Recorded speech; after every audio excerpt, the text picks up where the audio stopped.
All right, now we're gonna go for some deadlifts using a dumbbell today.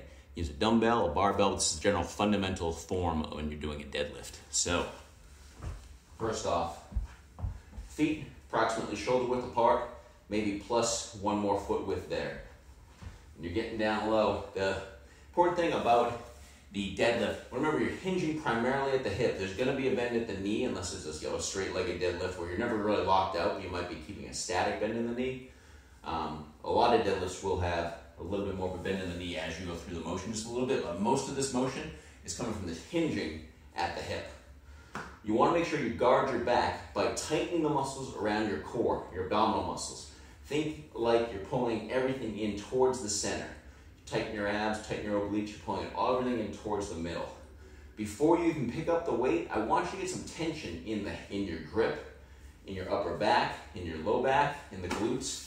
So you're reaching down and grabbing that weight, head neutral, knees behind the toes, a static bend here in the knee, picking your bend that you're going to work with here, and then get a good grip. And before kind of pulling up, and don't let the back round like that. You want to get the back flat, get a little bit of tension loaded up here, and then it's pulling up.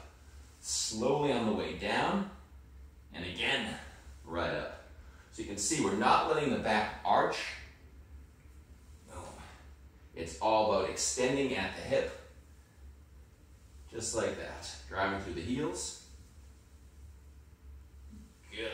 And as you're going through that motion, I want you to think about a few things. Primarily, am I keeping my abdominal muscles tight? Am I leading by extending at the hips, by not rounding my back, keeping the back flat and extending at the hip? And then also, pay attention to your legs and your feet. Are you distributing the force evenly on both feet, or are you favoring one side or another? If you have that propensity, it'll especially kind of creep up towards an end of a set, or if you're starting to push heavier weights, those weaknesses will start to show up. So don't advance in your repetitions nor your weight until you find you're able to do them evenly, keeping the hips squared up, driving evenly off both feet. In other words, no cheating, keep them clean.